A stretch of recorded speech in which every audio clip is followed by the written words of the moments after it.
सभी का मेरे चैनल में स्वागत है। तो चलिए आगे बढ़ते हैं और आपको ले चलते हैं एक ऐसे मंदिर में, भारत के एक ऐसे प्रसिद्ध मंदिर में जो रहस्यों का भंडार है, जहाँ ऐसे ऐसे रहस्य हैं जिनके आगे विज्ञान भी फेल है। और हम चाहे कितने ही आधुनिक हो जाएं, अगर हम भगवान से जुड़े रहेंगे तो हम उसके अस्तित्व को नहीं ठुकरा सकते हैं। तो चलिए बढ़ते हैं आगे और मैं आपको बताती हूँ ये कौन सा मंदिर है और इसके रहस्य क्या है। हिंदू धर्म की मान्यता के अनुसार हमारे मुख्य रूप से 4 मुख्य धाम माने जाते हैं, जिनमें से पहला बद्रीनाथ, दूसरा द्वारिका, तीसरा पुरी और चौथा रामेश्वरम है। तो चलिए आज मैं आपको ले चलती हूँ उड़ीसा के पुरी मंदिर में, जहाँ रहस्यों का पिटारा है और वहाँ जाके ऐसा अनुभव होता है जैसे साक्षात भगवान हमारे सामने खड़े हों। तो चलिए ज़्यादा देर ना करते हुए आगे बढ़ते हैं और चलते हैं उड़ीसा के जगन्नाथपुरी। भगवान जगन्नाथ का ये दिव्य धाम उड़ीसा में स्थित है, जिसका निर्माण 12वीं शताब्दी में गंगा वंश के राजाओं द्वारा किया गया था। यह मंदिर अपनी भव्य रथ यात्रा के लिए भी काफ़ी प्रसिद्ध है। हर साल आषाढ़ मास के शुक्ल पक्ष की द्वितीय तिथि को भव्य रथ यात्रा निकाली जाती है और यह रथ यात्रा 11 दिनों में संपन्न होती है। 3 बड़े विशाल रथ बनाए जाते हैं, जिसमें सबसे आगे बलभद्र जी का रथ, बीच में सुभद्रा जी का और सबसे आखिर में जगन्नाथ जी का रथ होता है। ऐसी मान्यता है कि भगवान जगन्नाथ जी रथ यात्रा से अपनी मौसी के घर जाते हैं और सभी भक्तजनों से भी मिलते हैं। तो ये रथ यात्रा काफ़ी भव्य, विशाल और देखने लायक होती है। रथ यात्रा के दौरान काफ़ी संख्या में देश विदेश से लोग आते हैं और इसका आनंद लेते हैं।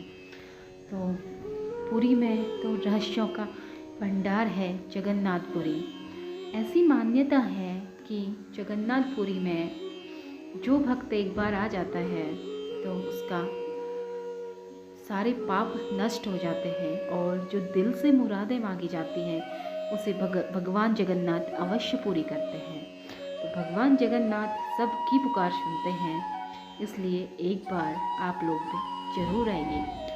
तो चलिए आगे बढ़ते हैं और देखिए जगन्नाथपुरी देश का इकलौता ऐसा मंदिर है जहाँ लकड़ी की मूर्तियाँ हैं।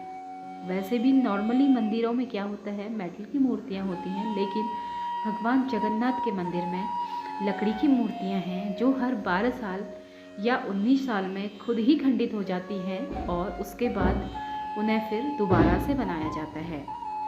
और ऐसी मान्यता भी है कि जो नई मूर्तियाँ बनती हैं उनका साइज, शेप सब कुछ बिल्कुल समान रहता है। तो ये भी किसी रहस्य से कम नहीं है, ये भी भगवान के किसी चमत्कार से कम नहीं है।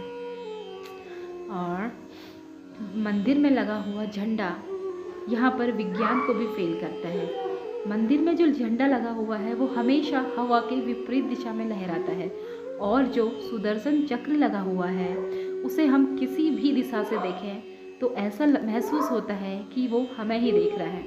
तो है ना, ये भी किसी चमत्कार से कम नहीं है।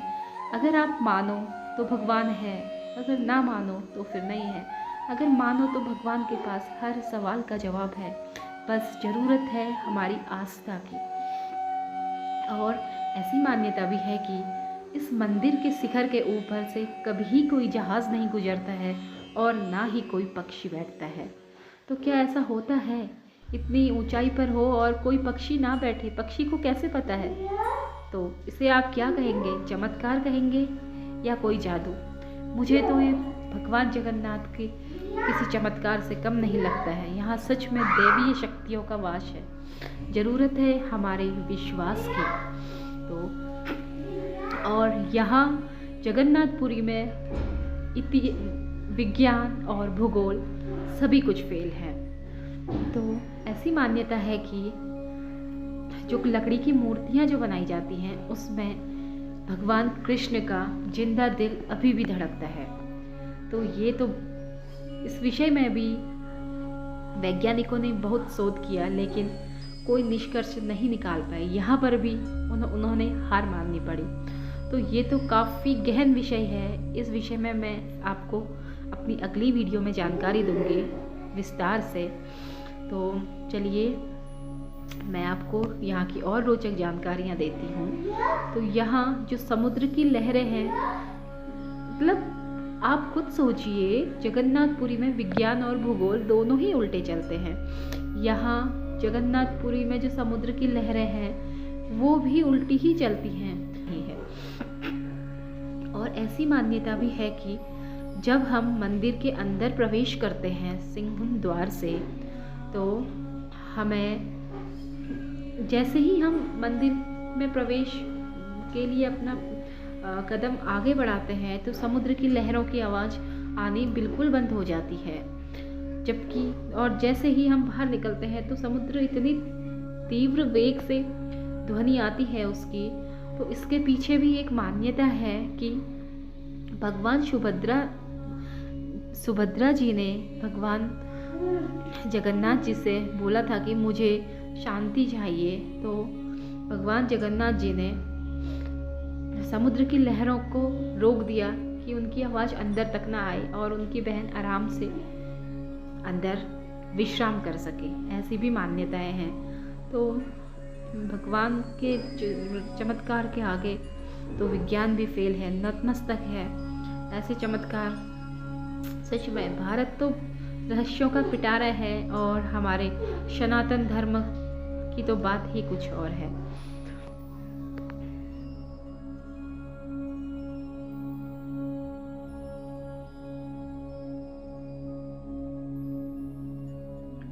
तो आप लोग बताइए, क्या कोई इंसान समुद्र के वेग को और समुद्र की ध्वनि को रोक सकता है? आप लोगों के पास है तो जवाब कमेंट बॉक्स में ज़रूर बताइए। और सबसे मज़ेदार बात है यहाँ की रसोई की। ये सबसे बड़ी रसोई मानी जाती है, और यहाँ जितना भी भोजन बनता है न कभी बर्बाद होता है और न कभी भक्तजनों के लिए कम पड़ता है। ऐसी मान्यता है कि यहाँ जो भोग का प्रसाद बनता है वो 7 बर्तनों में बनाया जाता है, लकड़ी के बर्तनों में बनाया जाता है, और सबसे ऊपर वाले बर्तन में पहले भोजन बनता है। तो आप इसको आप कमेंट में ज़रूर बताइए, आप इसको चमत्कार का नाम देंगे या फिर आपके पास इसके लिए कुछ और शब्द है। मैं तो सच में यहाँ की महिमा देख के बिल्कुल ही शब्द विहीन हो गई हूँ। मेरे पास तो शब्द ही नहीं है कि मैं किस मुंह से भगवान की महिमा का वर्णन करूं। तो आप लोग बताइएगा, इतनी बड़ी रसोई है, यहाँ न कभी खाना बर्बाद होता है न किसी भक्तजन के लिए कम पड़ता है। तो चलिए आज के लिए इतना ही। आशा करती हूँ आपको मेरी द्वारा दी गई जानकारी पसंद आई होगी। अगर पसंद आई हो तो लाइक कीजिए, और चैनल पे नए हैं तो भगवान जगन्नाथ जी के लिए एक कमेंट कीजिए। जय जगन्नाथ, जय हो, कृष्ण कन्हैया लाल की जय।